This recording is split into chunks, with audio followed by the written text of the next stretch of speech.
Hello, hello, and welcome to Throwback Thursday, July 27th, 2017. Steve Sipress here. As always, I start off by sharing my rhino of the day. And today it's a little hard to see on this angle. This is kind of a lying down, sleepy baby rhino with a little baby horn. So, unique. Never seen one like that. And it is from a living stone. So this is a stone carved sleepy rhino. And it says 1989, so he's nearly 20 years old, kind of Rip Van Winkle-like then. I guess he's still sleeping after almost 20 years. Anyway, today's Throwback Thursday. Look what I found going back in the archives. I found a copy of a magazine called Fantasy Football 88. Jerry Rice. People remember Jerry Rice, Randall Cunningham. Those were the stars back then. And of course, the reason showing this is I had an ad in here for my fantasy sports game company. So I kind of remember, I think, getting the call. I mean, I was I did everything seat of my pants. I didn't have guidance. I wasn't smart enough to have a mentor or a consultant or a coach or a board of directors or anybody helping me. So I really did everything seat of my pants and therefore left tons of money on the table and made so many mistakes. But I did enough right to turn this from scratch to a multi-million-dollar company valued around $5 million in about 3 years' time. And it's because of ads like the one I'm going to show you where, before I show it to you just as a grain of salt, I made a ton of mistakes in this ad. I mean, it's technically terrible. But I did enough things right that I dominated the industry. And anybody can do the same still today. Just needs to do a few of the right things. Now, I do remember when I got this call, I think it was the first edition. And the guy called me because I was smart. And one thing I did that was smart was I placed the largest ad I could anywhere I could find. Whatever was the most premium space, I knew that. You know, if you're going to place a small ad, it's like advertising on TV at 3 in the morning on a weekend on channel 462 or something. Like, that's the cheapest thing you can find. Not exactly results-oriented. You are cheap-oriented. And often you get what you spend. So other companies did that. They did the cheapest thing they could, or the least daring thing they could, and as a result, again, I destroyed them all and vaulted all past them, and most of them just went out of business and said, "Oh, that magazine doesn't work." I love when people tell me I placed an ad in that thing and it didn't work, as if it's that thing's fault, as if it's the newspaper or the radio station or the magazine or the website or the anything you did, as if it's that thing's fault. Instead of looking in the mirror, we all have the tendency to do it. We're business owners. We have a big ego. We wouldn't have started our business otherwise. But how about we have a little humility? We look in the mirror and we say, okay, it's working. Wouldn't exist if it doesn't work for somebody. Everything that has advertising in it needs the advertising to survive. So that radio station, TV station, newspaper, magazine, Valpak, Facebook ad, whatever it is, that way of marketing and advertising wouldn't exist if it wasn't working for somebody. So what am I doing wrong that I'm not getting it to work for me? That's the right question to ask. And by doing that and experimenting with all different ad sizes and different things in the ads, again, unscientifically, didn't know what I was doing, had no expert help, left a ton of money on the table as a result. But I do remember getting this call, and they had already sold all the premium spaces. Again, if you're going to advertise, you want to get the back cover. You want to get the inside covers. I mean, but they were taken. Here's some big national thing.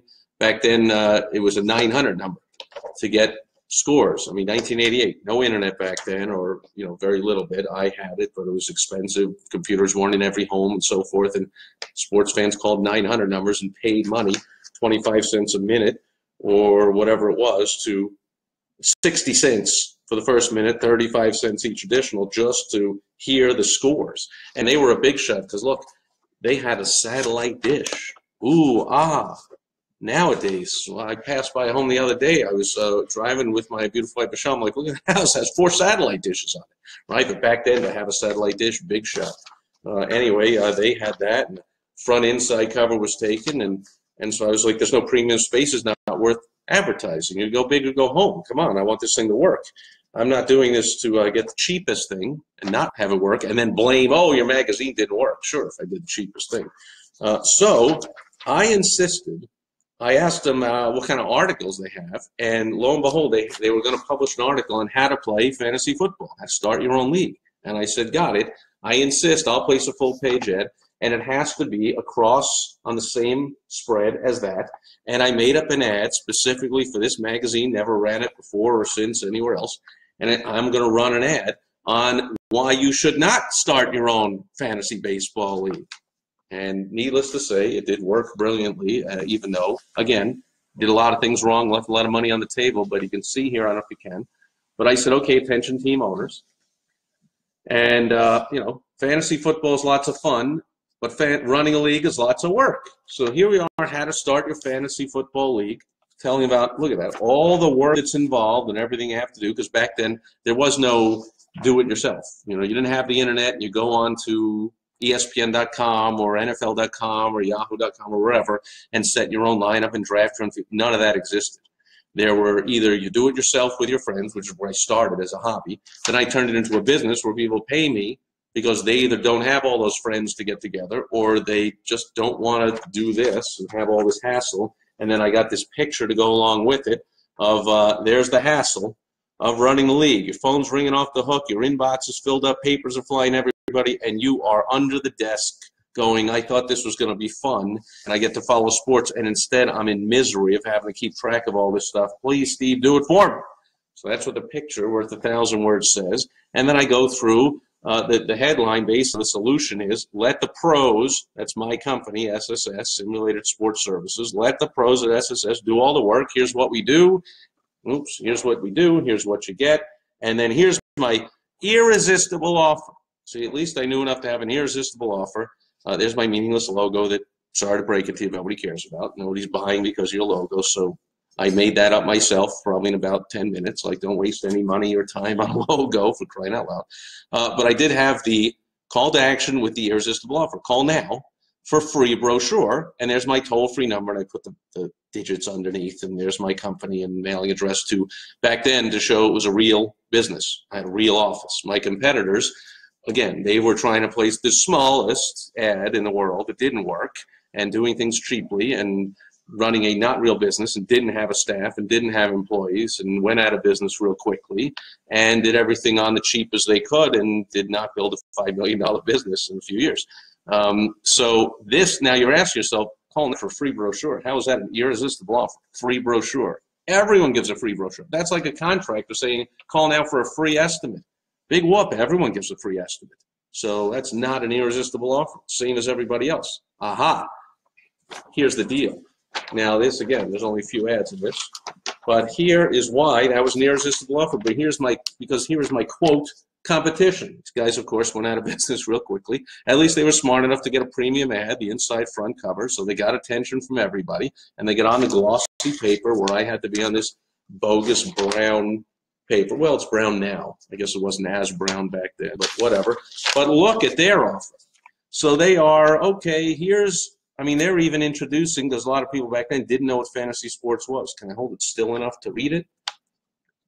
Now you can draft that impact player and win your football league. People didn't even know what that means, draft an impact player. Like, oh, I get to draft players onto my, I get it. Okay, so now they can read through here and kind of understand that I can play this game from home, and oh, I can win a trip to Hawaii. These are the same guys that call me. I was the first company to offer prizes, more than a hat or a T-shirt. I offered a trip to the Super Bowl, for instance, and back then they were all calling me going, well, that's got to be illegal, blah, blah, blah. I go, you can offer a hat, so clearly prizes are legal. I'm just smarter than you, and I'm not cheapening out, again, in business. I'm offering the biggest prize that anybody has. In fact, in my ad, I'm sure I included it. That, yep, there it is. Unmatched prize fund. Over $22,000 awarded the year before, when everybody else was giving away hats and T-shirts and offering $100 in prizes total. I was doing $22,000. And that year I probably did 50, because I pretty much doubled every year. But anyway, back to why this is an irresistible offer. After these guys explain this is what the league is, lets you decide who plays and who gets traded, benched, or released, makes you the head coach, GM, owner of the team. They're explaining the whole thing to a newbie who says, what's this all about? I don't know. I even need to read an article on how to run your own fantasy sports league. I don't even how to start a league. I don't even know what this game is. And yet, so here's their offer, which I was, quote, competing with. I don't know if you read it, but it says here, I can't wait, enclosed. My battery's running low. Hang on. Here we go. Enclosed is $25 for a brochure. That was their offer. I can't wait. Enclosed is a $25 deposit. Please rush me the startup packet and brochure. So where, again, my competitors were charging $25 for the startup packet and the brochure, all I had to do was say, call a free number for a free brochure. They don't even have a phone number in here. So you had to mail it. You had to cut this thing out and mail it with $25. Wait, who knows how long that would take till you mail it to them and they mail it back. So you have to wait a week, 10 days, mail somebody $25 or something you've never even heard of just to get the brochure about what it's all about. You're kidding me? Or they have another option. Look how great this one is. I prefer to take advantage of the exclusive 10% discount and pay in full now. So you had a choice. You could pay half just to get the brochure, or you could pay in full and get a 10% discount. I mean, is it a wonder these companies went out of business and I went from scratch to a $5 million company because I had called for the toll-free number. No, by the way, my competitors, none of them had a toll-free number. Almost none of them had a phone number like you see that one. And they didn't have a trust factor of having an actual address of an actual business. And I know it seems silly. It does today if you put in MasterCard and Visa logos. But back then, you had to be an established business and place of business, and the banks wouldn't, and it took me years to be able to take credit cards. This might have been the first year, my third, fourth year in business. Like, so that again said this is a real company, real address, take credit cards, toll-free number, free brochure. I did just about it wrong. I did a few things right, and lo and behold, vaulted past everybody to the biggest in the industry. So that's about it for Throwback Thursday. Contact me if you want some guidance on this stuff. It's simpler than you think, and I'll share all the mistakes I made. They become clear to you. They'll likely become clear in your own marketing that you're still doing to this day, lessons I learned 30 years ago that have been working for me and for my clients ever since. And you might want to jump on board the train and stop being frustrated by wondering how much an ad costs. It's never about how much it costs. It's about how much you get back. I mean, heck, when someone says, if someone could tell you I have a magic wand and you could buy this stock and it's going to go up by $100 a share in the next 60 days, would you ask, well, gee, I don't know, how much is it? I mean, it's not how much it costs. It's how much it would go up. It's how much it's worth. That's the mindset, to look at your advertising and marketing, go big or go home, do the right things, destroy your competition, and get the rewards. Don't namby-pamby do the same as everybody or smaller or less than everybody or, you know, that's the way it's done kind of nonsense. Cut it out. Stop failing. Come on, small business owners. Let's turn this country around by doing some smart stuff. As always, is that really, I got to put my glasses on. Is that really Damian Zamora? Holy crap. Talk about a sharp entrepreneur. What is up, my friend? Great to see you as well. I am doing... David has to rub it in and share. Well, the Packers, my beautiful wife Michelle loves them, and they're actually good. But yes, the Jets really do suck. And your Pittsburgh, I was going to say Penguins because they're pretty good too. But your Pittsburgh Steelers, I think they're in for another good year. And payment processing was, that's a good point. Damian Zamora once spoke at one of my events years ago about payment processing. So that was a big deal. And that's where you got your start in 1990. And, man, you've come a long way since then. Damian's one of the sharpest entrepreneurs I know, helps a ton of entrepreneurs make a ton of money. Again, folks, contact Damian, me, somebody else, but stop with the seat of your pants and doing all kinds of crazy things and struggling and wondering and, you know, saying it's a down economy and, yeah, but, and like, you know, come on. I love small business owners. So get on the bandwagon with those of us that are doing the right things. Get some good advice, get some help, and jump on board the winners. Yeah, there'll be a few butterflies in your stomach when you say, I'm placing the biggest ad I possibly can in a premium position, and I'm giving a free brochure where my competitors are charging $25, and I'm going to get a toll-free number and pay for everybody to call me. And they would ask questions, and we'd go on for minutes and minutes, 10, 20-minute phone calls that were ringing me up for 25, 30 cents a minute. Like, but I put it out, it comes back. So there are things you can do to stop namby-pambying here. You're a business owner, right? So grab life by the guts and get something done.